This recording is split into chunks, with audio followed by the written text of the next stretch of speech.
கட்லா, மிருகால், rohu, பில்கண்டை, CC, போட்லா. அதுக்கப்புறமேட்டு இப்போ புதுசாக வந்து பிளாக்கர்னு சொல்லிட்டு ஒன்று புது ரகம் ஒன்று லான்ச் பண்ணிக்கிறாங்க. ரொம்ப சின்னதாக இருந்ததுன்னா விரால் மீன் பிடிச்சி சாப்பிட்றோம். அதனால் வந்து பார்த்தோன்னா நம்ம மீன் குஞ்சுங்க கொடுக்கறது வந்து பார்த்தோன்னா விரல் சைஸு கொடுப்போம். 2 வீலரில் வரவங்களுக்கு மூட்டை நம்ம உரம் மூட்டை இருக்குது பாருங்கள், அந்த உரம் மூட்டையில் அந்த பையை போட்டு தண்ணி பிடிச்சி அதில் சிலிண்டர் பிடிச்சி கொடுத்து அனுப்புவோம். 2 ரூபா 3 ரூபா அந்த மாதிரி வரும். அந்த பிளாக்கர் கொஞ்சம் காசு கூட இருக்கும். அதே மாதிரி ரூப் சந்திரா அது கொஞ்சம் காசு கூட இருக்கும். 10,000 மீன் குஞ்சு வாங்கினா குறைஞ்சது வந்து பார்த்தோன்னா ஒரு 500 மீனாவது எக்ஸ்ட்ரா தான் போடுவோம். அதே மாதிரி நம்மக்கிட்டேயும் வண்டிங்க இருக்குது, 3 வண்டி இருக்குது. சிலிண்டரோட அது மாதிரி வண்டி கட்டி வச்சுருப்போம்.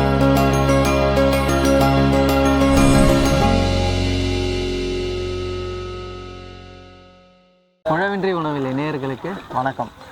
தொடர்ந்து நிறைய சப்ஸ்கிரைபர் வந்து மீன் பண்ணையை போடுங்க அப்படின்னு சொல்லிட்டு கேட்டிருந்தீங்க. ஸோ இந்த வீடியோவில் எதை பற்றி நம்ம பார்க்க போகிறோன்னா, மீனாட்சி மீன் பண்ணையிலேருந்து இப்போ நம்ம மீன் வாங்கிட்டு போனால் அது வந்து எப்படி வந்து நம்ம பேக் பண்ணி அவங்க தராங்க, ஸோ எப்படி வந்து நம்ம சேஃபாக வந்து எடுத்துகிட்டு போகலாம், அதுக்கு ஆக்சிஜன்லாம் தேவையா, எவ்வளோ நேரம் வரைக்கும் அது உயிரோடு இருக்கும் அப்படின்னு சொல்லிட்டு நம்ம வந்து கேட்டு தெரிஞ்சுக்க போகிறோம். நம்ம சேனலை ஃபஸ்ட் டைம் பார்க்குறீங்கன்னா மறக்காமல் சப்ஸ்கிரைப் பண்ணுங்கள். வாங்க வீடியோக்குள்ளே போயிட்டு பார்க்கலாம். வணக்கண்ணே. வணக்கங்க. உழவின்றி உணவில்லை நேயர்களுக்கு வணக்கம். நம்ம வந்து பொம்பூரில் மீனாட்சி பண்ணையிலேருந்து பேசுகிறோம். இப்போ நம்மக்கிட்ட வந்து மீன் குஞ்சு வாங்கி போகிற கஸ்டமருக்கு அது எப்படி போயிட்டு கரெக்டாக எப்படின்னா 4 மணி நேரத்தில் 5 மணி நேரத்தில் போய் சேரணும். அந்த ப்ராசஸ் எல்லாத்தையும் சொல்லி கொடுக்குறதுக்காக தான் இந்த வீடியோ. இதை பார்த்து தெரியாதவங்க தெரியப்படுத்தி. சரிங்கண்ணா, இப்போ நம்ம மீனாட்சி பண்ணையில் வந்து என்னென்ன மீன்லாம் வந்து இருக்குது கஸ்டமர் வாங்கிட்டு போகணும்னா? நம்மக்கிட்ட வந்து பார்த்தோன்னா ஒரு 9 ரகம் மீன் இருக்குது. கட்லா, மிருகால், ரோகு, பில்கண்டை, சிசி, போட்லா. அதுக்கப்புறமேட்டு இப்போ புதுசாக வந்து பிளாக்கர்னு சொல்லிட்டு ஒன்று புது ரகம் ஒன்று லான்ச் பண்ணிக்கிறாங்க கல்கட்டாலேருந்து. நல்ல ரிசல்ட் இருக்குது. எப்படின்னா 6 மாதத்தில் மற்ற மீன்லாம் 6 மாதத்தில் 1 கிலோ வருதுன்னா இது 6 மாதத்தில் 2 கிலோ வருது. நல்ல ரிசல்ட் இருக்குது. அதுக்கப்புறமேட்டு இது வவான்னு சொல்லிட்டு ஒரு ரகம், அது வந்து நல்ல ஸ்பீடு இருக்கும். ஒரு 9 ரகம் மீன் இருக்குது. ஓகேண்ணா, இப்போ எத்தனை நாள் குஞ்சா வந்து நீங்கள் கஸ்டமருக்கு கொடுத்துட்ருக்கீங்க? நம்ம வந்து கல்கட்டாவில் வந்து ஸ்பான் குஞ்சுனா கண்மூடி சைஸு அங்கேருந்து குஞ்சு பொறிச்ச உடனே அதை அனுப்பிச்சி விடுவாங்க. அனுப்பிச்சி விட்டாங்கன்னா நம்ம எடுத்துகிட்டு வந்து நம்ம குட்டைகளை விட்டுருவோம். விட்ட உடனே அது ஒரு நம்ம 4 மாதம் இல்லை 5 மாதம் வந்து பார்த்தோன்னா அது 4 மாதம் 5 மாதம் ஆகும் ஒரு ப்ராசஸ். அது கண்மூடி சைஸ் விட்டுக்கிறது வந்து பார்த்தோன்னா விரல் சைஸ் ஆனவொடனே அதுக்கப்புறமேட்டு நம்ம கஸ்டமர்கிட்ட விரல் சைஸ் இருக்கிறது தான் கொடுத்து அனுப்புவோம். ஏன்னா சின்னதாக கொடுத்து அனுப்புனாங்கன்னா இப்போ குட்டைகளை விடுறதுக்கு பிரச்சனை இல்லை. ஏரி குளம் குட்டைகள்லாம் விடுறாங்கல்ல, விடும்போது விரால் மீன் இருந்ததுன்னா ரொம்ப சின்னதாக இருந்ததுன்னா விரால் மீன் பிடிச்சி சாப்பிட்றோம். அதனால வந்து பார்த்தோன்னா நம்ம மீன் குஞ்சுங்க கொடுக்கறது வந்து பார்த்தோன்னா விரல் சைஸு கொடுப்போம். அதை விட பெருசாக வேணும்னு சொன்னாங்கன்னா கிராம் கணக்கில் 100 கிராம் 150 கிராம் அந்த மாதிரி இருக்கும். என்ன ஒன்று அது கொஞ்சம் விலை கூடுதலாக இருக்கும். இதுனா வந்து பார்த்தோன்னா ஒரு 2 ரூபா 3 ரூபா அந்த மாதிரி வரும். அந்த பிளாக்கர் கொஞ்சம் காசு கூட இருக்கும். அதே மாதிரி ரூப் சந்திரா அது கொஞ்சம் காசு கூட இருக்கும். சரிங்க. ஆனால் இப்போ இந்த பண்ணை வந்து விழுப்புரம் மாவட்டத்தில் இருக்குது. ஸோ நிறைய பேர் வந்து நம்ம நிறைய மாவட்டங்கள்லேருந்து நம்ம வீடியோலாம் பார்ப்பாங்க இல்லையா? ஸோ இப்போ அவங்களுக்கு வந்து டிரான்ஸ்போர்ட் எப்படி நீங்கள் இது பண்ணீங்களே? டிரான்ஸ்போர்ட் நம்ம பண்ணுறோண்ணா. காட்டு மன்னார்குடி இருக்கு பாருங்க, கும்பகோணம் சைடு, அங்கே வரலும் பண்ணிட்டு இருக்கோம். நம்ம அண்ணன் ஒருத்தர் அங்கே பண்ண வச்சுக்கிறாரு. கல்கட்டாவிலேருந்து மெட்ராஸ் ஏர்போர்ட் வந்துடும். அங்கேருந்து நம்ம எடுத்துன்னு வந்துட்டு இங்கே நம்ம தொட்டி இருக்கு பாருங்க, இதில் கொட்டி என்ன பண்ணுவோம் எப்படின்னா அங்கேருந்து வருது பார்த்தீங்களா. இப்போ நம்ம ஒரு சிலிண்டரு இப்போ ஆக்சிஜன் இருக்கு பாருங்க, இந்த சிலிண்டர்லேருந்து பிடிக்கிறது ஒரு 5 மணி நேரம் 6 மணி நேரம் மட்டும்தான் அதில் வந்தால் உயிரோடு இருக்கும். அதுக்கப்புறமேட்டு அந்த சிலிண்டர் தன்மை, அதான் எப்படி சொல்றேன்னா அந்த ஆக்சிஜன் தன்மை போச்சுன்னா அதுக்கப்புறமேட்டு மீன் குஞ்சுங்க சாவ ஆரம்பிச்சிடும். அதனால வந்து அதை அங்கேருந்து எடுத்துன்னு வந்தோடனே இங்கே எடுத்துன்னு வந்து ரீபேக் பண்ணி இங்கேருந்து காட்டு மன்னார்குடி அமைச்சிருக்கோம். நம்ம எப்படி சொல்றதுன்னா சுத்துப்பட்டில் ஒரு 2 டிஸ்ட்ரிக்ட் 3 டிஸ்ட்ரிக்ட் அளவு பண்ணிட்டு இருக்கோம். ஒரு 25-30 வருஷமா பண்ணிட்டு இருக்கோம். தமிழ்நாடு ஃபுல்லாக தமிழ்நாடு ஃபுல்லாகவே டெலிவரி பண்ணுறோம். அதே மாதிரி நம்மக்கிட்டையும் வண்டிங்க இருக்கு, 3 வண்டி இருக்கு. சிலிண்டரோட அது மாதிரி வண்டி கட்டி வச்சிருப்போம், அதையும் கொடுத்து அனுப்புவோம். அப்படி இல்லைன்னா நம்ம 2 வீலரில் வராங்க பாருங்க, 2 வீலரில் வரவங்களுக்கு மூட்டை நம்ம உரம் மூட்டை இருக்குது பாருங்க, அந்த உரம் மூட்டையில் அந்த பையை போட்டு தண்ணி பிடிச்சி அதில் சிலிண்டர் பிடிச்சி கொடுத்து அனுப்புவோம். எந்த அளவுக்கு எப்படி சொல்றதுன்னா நம்ம சேஃபாக இப்போ நம்மக்கிட்ட இருந்து ஒருத்தவங்க வாங்கிட்டு போகிறாங்கன்னா நஷ்டம் அடையக்கூடாது. நம்மளை பொறுத்தவரையிலும் அப்படி தான். அவர் வந்து பெரியப்பா, அவர் தான் வந்து மீனாட்சி மீன் பண்ணையோடைய ஓனரு. நாம் வந்து பார்த்தோன்னா அவங்க பெரியப்பா பையன். நம்ம வருவோம் பார்ட் டைமில் ஏதாவது ஆள் இல்லைன்னா வேலை பார்ப்போம். சரி, அதுக்கப்புறமேட்டு அவங்களுக்கு கொஞ்சம் ஏதாவது ஹெல்ப்ஃபுல்லாக இருப்போம். சரிங்கண்ணா. இப்போ வந்து நம்ம இந்த மீன் பண்ண வந்து இப்போ மீன் குஞ்சு வந்து நீங்களே அனுப்புறீங்க இல்லையா டெலிவரியில்?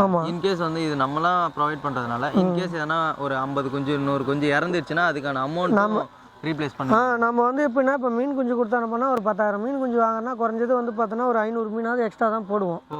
எக்ஸ்ட்ரா போட்டு தான் அனுப்பிச்சி விடுவோம். கரெக்டாக இப்போ எப்படின்னா 10,000னா 10,000 கரெக்டாக அதே மாதிரி எண்ண முடியாது.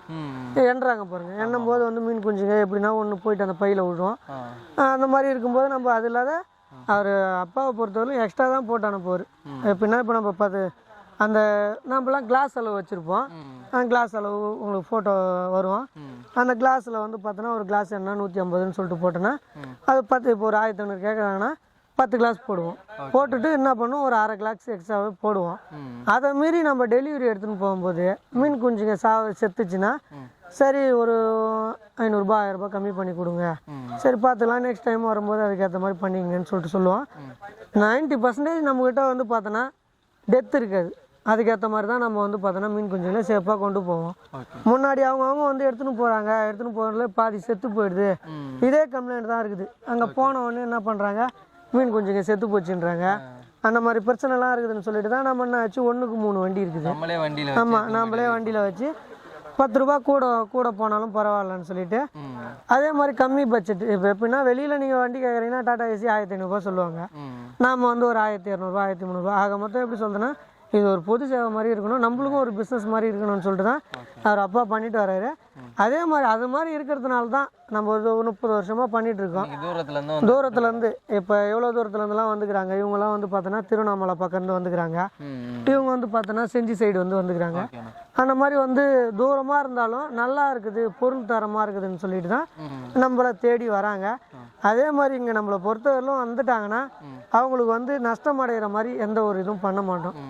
அவர் அப்பா எப்படி சொல்றேன்னா நம்ம 10 ரூபாய் நம்ம காசு போனாலும் பரவாயில்ல, நம்மள மாதிரி போய் பயனாளி இருக்கிறாங்கல்ல அவங்க பயனடைகிறவங்க வந்து நஷ்டப்படக்கூடாதுன்னு சொல்லிட்டு தான் இவ்வளோ நாள் வரலும் பண்ணிட்டு இருக்கோம். இதுக்கப்புறமேட்டும் அப்படி தான் பண்ணுவோம். சரிங்கண்ணா, இப்போ நம்ம தூரத்துலேருந்துலாம் மீன் குஞ்சு வாங்கி வந்திருக்காங்கல்ல, அவங்க கிட்ட நான் வந்து இந்த மீன் குஞ்சு எப்படி உங்களுக்கு குவாலிட்டியாக இருக்கா அப்படின்னு சொல்லிட்டு கேட்டு பாருங்க. கேளுங்க. வணக்கண்ணா. வணக்கம். நீங்கள் எந்த ஊர்லேருந்து வந்திருக்கீங்க? மீன் நம்ம வந்து மேல்மருவத்தூர்லேருந்து வந்திருக்கோம். நீங்கள் என்ன ஊர்ண்ணா? திண்டிவனத்துலேருந்து. நீங்கள் என்ன ஊரில்? நாங்கள் செஞ்சிலேருந்து. சரிங்கண்ணா, இப்போ வந்து இந்த மீன் பண்ணை இருக்கிறது உங்களுக்கு எப்படி தெரியும்? இது எப்பவுமே ஃபேமஸ் தானே. இது இங்கே இருக்குது எல்லாருக்குமே தெரியும். நம்ம ஊரில் மீன் இருக்கிறது வந்து எல்லா கிராமத்துக்கும் தெரியும், வெளியிலும் தெரியும் எல்லாருக்குமே. ஏன்னா இந்த விழுப்புரம் டிஸ்ட்ரிக்ட் பார்த்தோன்னா இது கொஞ்சம் நல்லா ஃபேமஸ் ஆனது, நல்ல வளர்ச்சி அதிகமாக இருக்குது. தலைவர் ஆமாம், மீனவர் தலைவர் ஒன்று வீடு டேம்னு சொல்லும்போது இங்கே இந்த இடம் தான் எல்லாருக்குமே தெரியும். ஓகேண்ணா, ஃபேமஸ் ஆனது. இங்கே வந்து மீன்லாம் இப்போ இவங்க சர்வீஸ் மூலயமா கொடுத்துட்டு தராங்கல்ல. ஆமாம், இப்போ டேரெக்டாக உங்கள் வீட்டு பண்ண வரைக்குமே கொடுத்துட்றாங்க. ஆமாம், நம்ம எங்கே கேட்குறோமோ அந்த இடத்துக்கு வர பிளேஸுக்கு வந்து இறங்கிட்டோம். ஓகே. இப்போ இந்த அவங்க தர குஞ்சுலாம் எப்படி குவாலிட்டியாக தரமாக இருக்கா? குவாலிட்டியாக இருக்க நம்ம இவ்வளோ தூரம் வரமே. ஏன்னா நம்ம வெளியில் விசாரிச்சு பார்த்ததில்ல, இந்த பொம்பூரில் இந்த மீன் மட்டும்தான் கரெக்டான எடுத்து போய் விட்டது. ஸ்டேஜ்லேருந்து தரமாகவும் இருக்குது, தெளிவாகவும் இருக்குது, வளர்ச்சி அதிகமாக இருக்குது. இதில் மற்ற எங்கேயுமே அது நம்மளுக்கு தெரியல. இங்கே தான் கரெக்டாக எல்லா பேருமே இங்கே தான் சொல்கிறாங்க, பொம்பூர் மீன் தான் குஞ்சு தான் அதுதான் நல்லா இருக்குன்னு சொல்லிட்டு சொல்கிறாங்க. அதனால தான் நம்ம இங்கே அவ்வளோ தூரம் தேடி வந்திருக்கோம். வாயின் பை விட்ட அப்புறம் அதிக வளர்ச்சியும் அடையுது. ஆமாம், அதிக வளர்ச்சி அடையுது. உங்களுக்கு அமௌண்ட்லாம் எப்படி சாட்டிஸ்ஃபைடாக? சாட்டிஸ்ஃபை கரெக்டு தான். வெளியிலன்றது அது இன்ச்சு கணக்கில் கொஞ்சம் அவங்க சொல்கிறாங்க, இது கம்மியாக தான் தராங்க. இங்கேயும் கரெக்டாக இருக்கும், கொஞ்சம் மதிப்பான இது மீன் குஞ்சு எதுவுமே நம்ம ஏரியில் விட்டு அதனால பெரிய.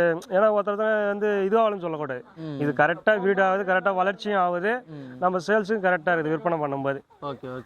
ஸோ வீடியோ பார்த்துட்டு இருக்க எல்லாரும் வந்து உங்களுக்கு மீன் கொஞ்சம் தேவைன்னா மீனாட்சி மீன் பண்ணையை வந்து நீங்கள் தொடர்பு கொள்ளலாம். இங்கே உங்களுக்கு கண்ணெதிரில் பார்த்தாலே தெரியும், கஸ்டமரும் சொல்லியிருக்காங்க. ஸோ நீங்கள் உங்களுக்கு சேஃப்டியாக வந்து வரும். இன்கேஸ் எதனா அதில் இறந்துச்சுன்னா கூட அவங்களே வந்து ரீப்ளேஸ்மெண்ட் பண்ணி தராங்க. அது ஆமாம், மீன் குஞ்சு வந்து டேமேஜ் ஆச்சுன்னா அதுக்கு இவங்களே மறுபடியும் டெலிவரி வந்து கொடுத்துட்றாங்க. சரி, ஓகே. உங்களுக்கு தேவையான மீன்களை நீங்கள் இங்கே கான்டாக்ட் பண்ணி வாங்கிக்கோங்க. உங்களுக்கு விடைபெறுவது நான் உங்களுக்கு கபிலன். நன்றி, வணக்கம். நன்றி.